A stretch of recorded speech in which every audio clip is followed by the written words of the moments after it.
The city streets are slick with rain and unpaid bills. I walk past the newsstand where the headlines scream about record stock market highs, but down here in the gutter, nobody's celebrating anything except surviving another week without getting evicted. The disconnect is fatal. The victim isn't a body in a chalk outline. It's you looking in the bathroom mirror at 6:00 a.m. The bags under your eyes are heavy enough to carry the national debt, and the face staring back knows the game is rigged before the coffee even finishes brewing. You're tired. Log into the bank app. The screen glows with a specific shade of neon blue that feels like an interrogation lamp shining right into your soul, illuminating the single-digit balance that's supposed to stretch across 2 weeks of groceries, gas, and survival. It's a digital prison cell. The commute is a funeral procession of brake lights. You sit in traffic burning $6 gas in a car that's depreciating faster than your will to live, watching the time tick away on the dashboard clock, minutes of your life sold to a corporation for pennies on the dollar. Time is the currency. You get to the desk. The fluorescent lights hum with the sound of 1,000 unfulfilled dreams dying in silence. You open the spreadsheet, moving numbers from one column to another, pretending that this labor actually produces value for anyone other than the shareholders on a yacht in the Mediterranean. The notification pings. Payday? It used to mean freedom, but now it's just a momentary gasp of air before the water rushes back in. The money hits the account and disappears instantly into the gaping maws of Visa, MasterCard, and the utility company. It was never yours. Then comes the landlord. He slips the rent increase notice under the door like a ransom note, demanding 30% more for a shoebox apartment with peeling paint and a heater that rattles like a dying lung. You pay it because the alternative is a tent on the sidewalk. The grocery store aisle is a crime scene. You stand there holding a carton of eggs that costs as much as a movie ticket used to, calculating the nutritional value of ramen noodles against the slow decay of your own health. Eating has become a luxury subscription service. They told you about the white picket fence. That was the contract signed at birth. Go to school, get good grades, get a degree, and the world is yours. But the fence is rotting, the degree is a mortgage without a house, and the world was sold to the highest bidder years ago. Look at the photos of your parents at 25. They look older, sure, but they're smiling in front of a house they bought on a single income with a high school diploma. You have 2 degrees and 3 hustles, and you can't afford to fix the check engine light. The side hustle. That's what they rebranded desperation as. You finish your 9 to 5 and start driving strangers around or delivering lukewarm burgers, trading your sleep for crumbs, convinced that if you just grind hard enough, you'll break escape velocity. But gravity is getting stronger. Exhaustion isn't a feeling anymore. It's a personality trait. It settles into your bones like wet cement, hardening until you can't remember what it feels like to be rested, only what it feels like to be temporarily functional. You are a machine running on fumes and caffeine. The credit card offers pile-up in the mailbox. Glossy paper promises of easy money and reward points, bait for the trap. You swipe the plastic to cover the emergency dentist bill, and the interest rate shackles snap shut around your ankles, tighter than handcuffs. Then there's the 401k statement. A paper promise that you can retire at 65 provided the market doesn't crash, the currency doesn't collapse, and you don't dare to have a medical emergency for 40 years. It's a casino chip they won't let you cash out. You scroll through the feed. Everyone else seems to be winning, posting photos of vacations in Bali and new Teslas. It's a curated gallery of lies designed to make you feel like the only failure in a world of success. Comparison is the thief of joy and the accomplice to misery. Health insurance is a joke with a $5,000 punchline. You feel a pain in your chest and your first thought isn't "I need a doctor," it's "I can't afford the ambulance." You gamble with your biology because the deductible is higher than your savings account. The sensation is drowning. Not the dramatic splashing kind, but the quiet sinking where the water level rises an inch every year while you tread water harder and harder just to keep your nose in the air. The shoreline is drifting further away. Do the math. Sit down with a calculator and run the numbers on what it actually costs to retire comfortably. The number is so large it looks like a phone number, and your savings rate is a rounding error. The equation is broken. There is no safety net. If you stumble, if the layoffs come, if the car breaks down, you freefall.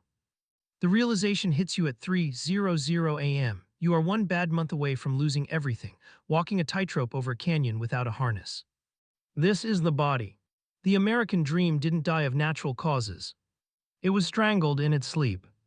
We're standing over the corpse looking for clues, but deep down you already know who the killer is. You see him every time you check your balance. I pulled the files on the year 1971. That's when the crime began, the moment the gold standard was severed like a jugular vein. Before that, a dollar was a claim on metal. After that, it became a claim on nothing but faith, and faith is a currency that politicians print until it's worthless. You think inflation is just prices going up, like bad weather you have to endure. Wrong. Inflation is a slow-motion robbery committed by the people sworn to protect your savings. It's the government dipping their hand into your pocket every night and shaving a few percentages off your labor without you ever waking up. The Federal Reserve sits in a marble fortress, acting like the economy's doctor, but they're just the supplier for the addiction. They print trillions out of thin air to bail out the banks, diluting every dollar in your wallet. It's like pouring water into a fine wine and selling it to you at full price. They call it the Cantillon effect, a fancy term for a dirty trick. The new money flows to the relentless insiders first, Wall Street, the corporations, the government contractors. By the time it trickles down to your paycheck, prices have already risen to meet it. You get the scraps. They get the feast. Look at the chart of wages versus productivity. Until the early 70s, they moved together like dance partners. Then the music changed. Productivity kept climbing, you worked harder, faster, more efficiently, but wages flatlined. The surplus value of your life didn't disappear. It was siphoned off to the penthouse suite. The 401k was never designed to make you rich. It was designed to prop up the stock market. They killed the pension, the guaranteed payout, and replaced it with a gambling addiction. They force you to dump your paycheck into their casino just to keep the liquidity flowing for the big players to exit. Fees are the termites in the floorboards of your retirement plan. You check the balance, seeing the big number, but you don't see the 1 or 2% skimming off the top every year. Over 40 years, that compound theft transfers a third of your life's work directly into a fund manager's pocket. The Consumer Price Index is a dossier of lies. They swap out the steak for ground beef in the calculation to pretend the cost of living is stable. They tell you inflation is 2% while your grocery bill doubles and rent skyrockets. They are gaslighting you with a calculator. Housing didn't become a luxury asset by accident.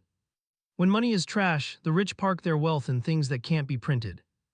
They buy the land, the houses, the resources, bidding the prices up into the stratosphere, turning basic shelter into a speculative asset class you have to rent from them forever. Debt is the chain that keeps the slave in the field. They encourage you to borrow for the car, the house, the degree, because a debtor is terrified of losing their job. A debtor keeps their head down, follows orders, and doesn't ask why the system is rigged. It's compliance through financial terror. The stock market hits all-time highs while the streets crumble. That's not economic health. That's hyperinflation wearing a tuxedo. The numbers go up because the currency is collapsing, not because the companies are actually worth more. You are cheering for the destruction of your own purchasing power. Taxation is a net that catches the small fish while the sharks swim through. You pay taxes when you earn, when you spend, and when you die. The billionaires borrow against their assets, live tax-free, and pay interest rates lower than inflation. You subsidize their existence. The education system is the grooming phase. They teach you to memorize, to repeat, to follow the bell, but they never teach you about money. They send you into the financial slaughterhouse unarmed, holding a degree that cost a fortune but taught you nothing about how the ledger actually works. Fractional reserve banking is the engine of the fraud. For every dollar you deposit, they lend out 10. If everyone went to the bank tomorrow to get their cash, the doors would lock in 5 minutes. The money isn't there. It never was. It's just pixels on a screen and a promise they can't keep. Corporate bailouts are the confession signed in ink. When you fail, you lose your house. When they fail, they get a check from the taxpayer. They privatize the profits when times are good and socialize the losses when the bets go bad. The game is heads they win, tails you lose. The middle class is being hollowed out like a pumpkin. It's not an unfortunate side effect. It's the architectural goal. A society of renters and subscribers is easier to control than a society of owners. They want you owning nothing and being happy about it, or at least too sedated to complain. Savings accounts used to pay interest that mattered. Now leaving money in the bank is like storing ice in an oven. The interest rate is 0 point nothing, while real inflation eats 5, 10, 15% of your buying power annually. Saving cash is a guaranteed strategy for going broke slowly. They distract you with the culture war so you don't notice the class war. They want you fighting your neighbor over politics while they loot the vault. As long as you're angry at the other side of the aisle, you aren't looking at the man behind the curtain pulling the levers. The retirement crisis is just the math catching up to the lie. Millions of people are hitting 65 with nothing but a depreciating currency and a social security check that won't cover the heating bill. It's a humanitarian disaster in slow motion, and the government's plan is to print more money. The verdict isn't negligence. It's premeditated murder. The economy isn't broken, kid. It's doing exactly what it was designed to do, funnel the wealth of the many into the hands of the few. You aren't a participant in the market. You're the fuel they burn to keep the engine running. The cavalry isn't coming. You can stare at the horizon until your eyes burn, waiting for a politician or a policy change to fix the mess, but nobody is riding to your rescue. The system is designed to extract value from you, not return it. You are on your own in a hostile jungle. Stop playing their game by their rules. The rules say save your cash, but in a rigged casino, holding chips that lose value every second is a sucker's bet. You need to convert your labor into things they can't print. You need hard assets, real equity, and ownership that doesn't dissolve in inflation. You have to fire your financial advisor if his only advice is diversify and wait. That strategy worked in the 80s. Today, it's a slow blade. You need to educate yourself on asymmetric bets, on volatility, on the difference between price and value. Ignorance is a luxury you can no longer afford. The first step is amputating the debt. High-interest consumer debt is a laceration on your financial throat. You cannot build wealth while paying 20% interest to a bank for a credit card swipe you made 3 years ago. Starve the banks. Pay it off. Cauterize the wound before you bleed out. Your skills are the only currency that doesn't depreciate. The dollar might go to zero, but the ability to repair an engine, write code, or grow food has intrinsic value. Invest in your own competence. Become dangerous to the system by being useful to your community without needing a corporate middleman. Stop buying the junk they advertise to fill the hole in your soul. Every dollar you spend on fast fashion, upgrade cycles, and plastic garbage is a vote for your own enslavement. Embrace minimalism not as a lifestyle trend, but as a strategic defense mechanism. Keep your resources. Deny them their revenue. Understand the difference between money and currency. Currency is the paper in your wallet that rots like fruit. Money is a store of value that stands the test of time, gold, land, scarcity. You need to move your lifeboats out of the paper ocean and onto solid ground before the tsunami hits. Health is the ultimate asset they want to monetize. A sick population is a profitable population. If you eat their processed poison and sit in their cubicles until your spine fuses, you will spend your golden years bankrupting yourself in the medical system. Rebellious act number 1, get strong and stay healthy. You must become a producer, not just a consumer. In the digital age, the gatekeepers are dying. Start the business, create the content, build the product. Don't wait for permission. The barrier to entry is low, but the barrier to success is grit. Build something that pays you while you sleep. Don't trust the custodial state. If your money is in a bank, it's their money. If your audience is on their platform, it's their audience. You need self-sovereignty. Own your keys, own your data, own your email list. Build a fortress that stands even if their servers go dark. Network with people who see the code in the matrix. You can't survive the crash alone. Find the others who are awake, who are building, who are preparing.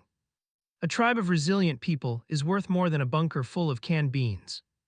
Community is the only insurance policy that actually pays out. The media is a weapon of mass distraction. Turn it off. They sell fear to keep you paralyzed because a terrified population is easy to herd. Focus on your local reality, your family, your block. Solve problems you can touch. Ignore the global noise designed to make you feel powerless. Refuse to retire in the traditional sense. The idea of doing nothing for 20 years was a marketing gimmick. Humans are built to work, to create, to solve. Find work that feeds your spirit so you don't need to escape it at 65. Purpose is the only thing that keeps the Grim Reaper waiting. Learn to read a balance sheet. It's the language of the ruling class. If you don't speak it, you will always be the tourist getting ripped off at the currency exchange. Understand leverage, cash flow, and tax incentives. Use the tax code like a map to navigate through the minefield. Stop looking for safe. The safe doesn't exist anymore. The pension is gone, Social Security is a Ponzi scheme, and the bond market is a bubble. You have to get comfortable with risk. Calculated asymmetric risk is the only ladder left to climb out of the pit. Safety is just a slow death. Patience is your weapon, but urgency is your fuel. Compounding takes time, but you have to start today. You can't make up for lost time, but you can stop the bleeding now. Every day you wait is another day the inflation monster takes a bite out of your future. Strictly adhere to the plan. Don't let the cynicism consume you. Yes, the game is rigged. Yes, the house always wins. But you can count cards. You can learn the tells. You can play a different game entirely. The goal isn't to beat them at their game. It's to leave the table and build your own. The future belongs to the decentralized. The centralized giants are wobbling under their own weight. The nimble, the adaptable, the self-sufficient, these are the survivors of the next era. Be water, not stone.